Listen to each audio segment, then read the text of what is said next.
Hello दोस्तों, स्वागत है आपका हमारे YouTube चैनल ज्ञान गंगा एकेडमी में। देख लेते हैं हम। पहला प्रश्न है, इंदिरा वन मितान योजना का शुभारंभ किस राज्य सरकार द्वारा किया गया? इंदिरा वन मितान योजना का शुभारंभ किस राज्य सरकार द्वारा किया गया? चलिए ऑप्शन देखते हैं हम इस प्रश्न के। पहला ऑप्शन है हमारा छत्तीसगढ़, दूसरा ऑप्शन है गुजरात, तीसरा ऑप्शन है हमारा उत्तर प्रदेश और चौथा ऑप्शन है आपका डी ऑप्शन है आपका मध्य प्रदेश। तो राइट आंसर जो है वो है ऑप्शन नंबर ए आपका छत्तीसगढ़। जैसा कि आप देख रहे हैं यहाँ आंसर लिखा हुआ है। व्याख्या देखते हैं इस प्रश्न की। 9 अगस्त 2020 को विश्व आदिवासी दिवस के अवसर पर छत्तीसगढ़ राज्य सरकार द्वारा राज्य के लिए वनवासियों को स्वावलंबी बनाने के लिए इंदिरा वन मितान योजना शुरू की गई है। इस योजना से आदिवासी क्षेत्र के 10,000 गाँव में युवाओं को समूह गठित कर उन्हें वन प्रबंधन का पूरा अधिकार दिया जाएगा। प्रत्येक समूह में 10 से 15 व्यक्ति शामिल होंगे। इन समूह के माध्यम से वनोपज की खरीदी, उसका प्रसंस्करण एवं मार्केटिंग की व्यवस्था की जाएगी। प्रश्न नंबर 2 देखते हैं। मुंबई के नए नियुक्त प्रधान आयकर आयुक्त का नाम बताइए। पहला ऑप्शन है आपका option number A Patanjali Jha, दूसरा ऑप्शन है विश्वेश्वर दत्त, तीसरा ऑप्शन है ऑप्शन नंबर सी आपका अरुण नायक और ऑप्शन नंबर डी है श्रीमती वाणी मिश्रा। तो जो राइट आंसर है वो है आपका option number A Patanjali Jha. चलिए व्याख्या देखते हैं इस प्रश्न की हम। क्या है, 10 अगस्त 2020 को वरिष्ठ भारतीय राजस्व सेवा IRS के अधिकारी हैं जो वो IRS हैं अधिकारी श्री पतंजलि झा वरिष्ठ को मुंबई में प्रधान आयकर आयुक्त के रूप में नियुक्त किया गया है। वह पहले कर्नाटक और गोवा राज्य के लिए आयकर महानिदेशक जांच विंग यानी बेंगलुरु का पद संभाल रहे थे। Shri Patanjali Jha Delhi school of economics से अर्थशास्त्री में परास्नातक डिग्री धारक है और वह वन्य ऑर्गेनिक नामक एक व्यापक रूप से प्रशंसित खाद्य वन पहल के संस्थापक भी हैं, जो पारिस्थितिक समाधान के रूप में लगभग 20 वर्ष के लिए पुनर्योजी खेती की दिशा में बड़े पैमाने पर काम कर रहे हैं। चलिए प्रश्न नंबर 3 देखते हैं। CANI यानी चेन्नई और अंडमान और निकोबार द्वीप समूह परियोजना किसके द्वारा शुरू की गई है? ऑप्शन नंबर ए है आपका नरेंद्र मोदी, दूसरा ऑप्शन है अमित शाह, तीसरा ऑप्शन है आपका राजनाथ सिंह और चौथा ऑप्शन नंबर डी आपका नितिन गडकरी। जो राइट आंसर है वो आपका नरेंद्र मोदी है। देख सकते हैं जैसा कि आप यहाँ लिखा हुआ है। व्याख्या देखते हैं इस प्रश्न की हम। प्रधानमंत्री द्वारा शुरू की गई CANI चेन्नई और अंडमान और निकोबार द्वीप समूह परियोजना सबमरीन ऑप्टिकल फाइबर केबल से संबंध है। हाल ही में प्रधानमंत्री ने अंडमान और निकोबार द्वीप समूह को जोड़ने वाली पनडुब्बी ऑप्टिकल फाइबर केबल OFC राष्ट्र को लॉन्च और समर्पित किया। यह अंडमान और निकोबार द्वीप समूह के लोगों को सस्ती और बेहतर कनेक्टिविटी तथा डिजिटल इंडिया के सभी लाभों को प्राप्त करने में मदद करेगी। यह ऑनलाइन शिक्षा, टेलीमेडिसिन, बैंकिंग प्रणाली, ऑनलाइन ट्रेडिंग में सुधार और पर्यटन को बढ़ावा देने में सुधार करेगा। यह गहरे समुद्र में सर्वेक्षण के रूप में समुद्र के नीचे लगभग 2300 किलोमीटर तक केबलों का एक नेटवर्क है। यह चेन्नई को पोर्ट ब्लेयर से लिटिल अंडमान और पोर्ट ब्लेयर को स्वराज द्वीप से डिजिटल रूप से जोड़ेगा। एक ऑप्टिकल फाइबर या ऑप्टिकल फाइबर एक लचीला पारदर्शी फाइबर है जो ग्लास या प्लास्टिक का बना होता है। यह व्यास मानव बाल की तुलना में थोड़ा मोटा होता है, इसका व्यास जो होता है। चलिए ऑप्शन नंबर 4 प्रश्न नंबर 4 देखते हैं। RODTP योजना के तहत सीलिंग दरें तय करने हेतु गठित पैनल के अध्यक्ष का नाम बताइए। ऑप्शन नंबर ए है आपका नलिनी साहू और ऑप्शन नंबर बी है आपका KR चक्रवर्ती, ऑप्शन नंबर सी है आपका GK Pillai, option number D है आपका मानेश्वर सिंह। राइट आंसर जैसा कि आप देख रहे हैं यहाँ पे जी के पिल्लई राइट आंसर है। व्याख्या देखते हैं। पूर्व गृह सचिव जी के पिल्लई को निर्यात उत्पाद योजना और पर करों और शुल्कों के प्रतिपूर्ति की अधिकतम दरें तय करने के लिए गठित पैनल के अध्यक्ष के रूप में नियुक्त किया गया है। समिति के अन्य 2 सदस्य वाईजी परांदे सेवानिवृत्त सीबीआईसी सदस्य हैं जो और गौतम रे सीमा शुल्क और केंद्रीय उत्पाद के सेवानिवृत्त मुख्य आयुक्त हैं। ये समिति का गठन केंद्रीय अप्रत्यक्ष कर और सीमा शुल्क बोर्ड सीबीआईसी द्वारा किया गया है और निर्यात संवर्धन परिषदों, प्रशासनिक मंत्रालय, व्यापार निकायों, कमोडिटी बोर्ड और अन्य हितधारकों के साथ बातचीत करेंगे ताकि RODTEP योजना के तहत सीलिंग दरों पर उनके विचार ले सकें।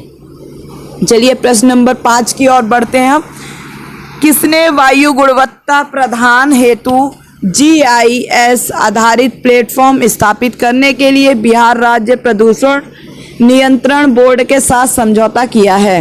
तो ऑप्शन नंबर ए है आपका IIT Pune, option number B IIT Gujarat, option number C है आपका IIT दिल्ली और ऑप्शन नंबर डी है आपका IIT ग्वालियर। राइट आंसर जैसा कि आप देख रहे हैं यहाँ पे IIT दिल्ली है। तो व्याख्या देखते हैं इस प्रश्न की। पहले हम बिहार राज्य में वायु गुणवत्ता प्रबंधन की जांच के लिए भौगोलिक सूचना प्रणाली GIS आधारित सूचना प्रणाली स्थापित करने के लिए भारतीय संस्थान प्रौद्योगिकी दिल्ली और बिहार राज्य प्रदूषण नियंत्रण बोर्ड के बीच एक समझौता ज्ञापन पर हस्ताक्षर किए गए हैं। चलिए देखते हैं आगे। समझौते के तहत 2.5 और छोटे PM2.5 आकार के कणिका तत्व के स्रोत और परिवहन की पहचान बहुत ही उच्च रिजोल्यूशन पर की जाएगी जो बोर्ड को प्रभावी समन उपायों की पहचान में मदद करेगा। इस परियोजना का नेतृत्व IIT Delhi PI doctor Sagnik Dey, सह प्राध्यापक वायुमंडलीय विज्ञान केंद्र SN जायसवाल, बोर्ड विश्लेषक बिहार राज्य प्रदूषण नियंत्रण बोर्ड पटना के साथ किया जाएगा। चलिए प्रश्न नंबर 6 की ओर बढ़ते हैं। देखते क्या है। भारत के किस हवाई अड्डे ने AIR सुविधा नामक एक वेब पोर्टल विकसित किया है? कौन से वेब पोर्टल का नाम क्या है? AIR सुविधा नामक एक वेब पोर्टल विकसित किया है। तो ऑप्शन नंबर ए आपका महाराष्ट्र, ऑप्शन नंबर बी है आपका दिल्ली, ऑप्शन नंबर सी आपका केरल और ऑप्शन नंबर डी है आपका पश्चिम बंगाल। ऑप्शन नंबर बी आपका बिल्कुल सही है, दिल्ली। जैसा कि आप यहाँ देख रहे हैं उत्तर लिखा हुआ है। व्याख्या देखते हैं इस प्रश्न की हम। क्या है? दिल्ली अंतर्राष्ट्रीय हवाई अड्डा लिमिटेड DIAL द्वारा भारत बाध्य अंतर्राष्ट्रीय आगमन यात्रियों के लिए एयर सुविधा नाम का वेब पोर्टल विकसित किया गया है। इस ऑनलाइन फॉर्म को नागरिक विमानन मंत्रालय, स्वास्थ्य एवं परिवार कल्याण मंत्रालय, विदेश मंत्रालय और विभिन्न राज्यों और केंद्र शासित प्रदेशों की सरकार के सहयोग से विकसित किया गया है। पोर्टल का उद्देश्य भारत बाध्य अंतर्राष्ट्रीय आगमनकर्ताओं को अनिवार्य स्व घोषणा फॉर्म भरने में सक्षम बनाना है। इस पोर्टल की मदद से मुसाफिर न केवल अपना स्व घोषणा फॉर्म बिना परेशानी के भर सकेंगे बल्कि अनिवार्य भौतिक संगरोध प्रक्रिया से छूट पाने के लिए आवेदन भी कर सकेंगे।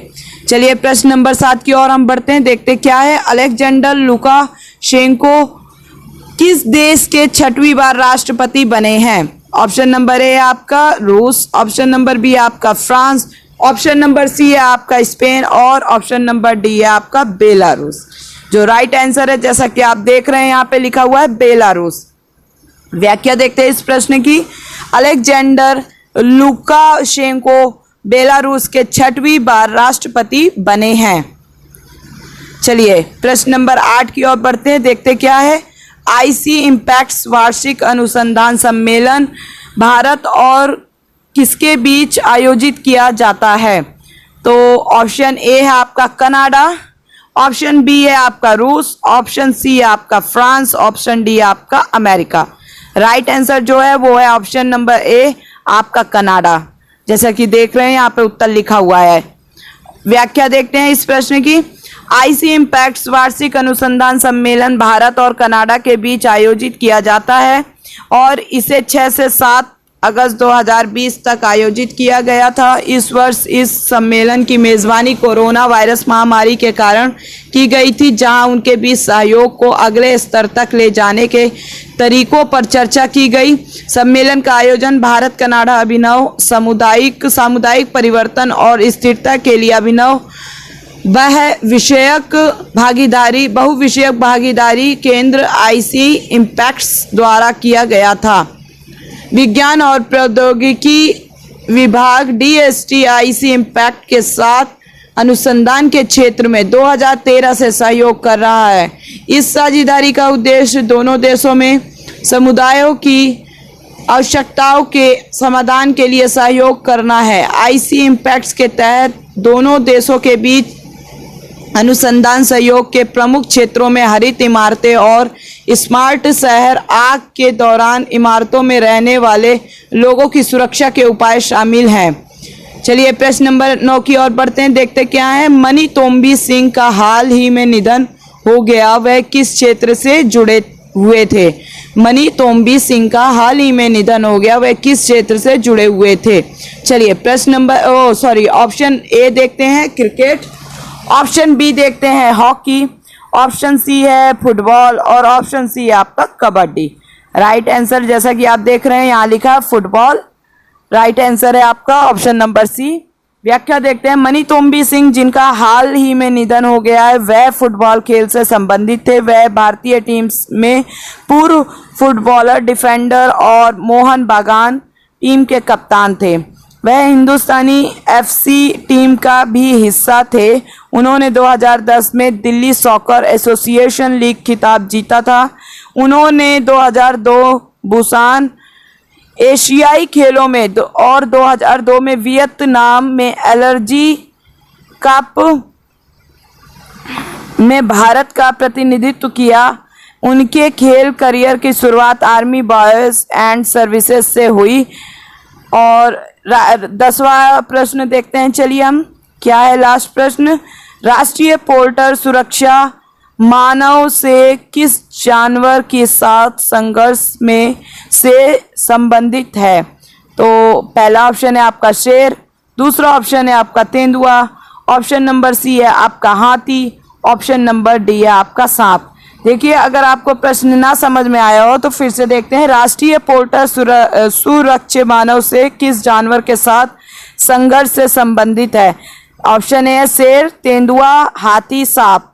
तो इसमें जो राइट आंसर है वो आपका ऑप्शन नंबर सी है हाथी।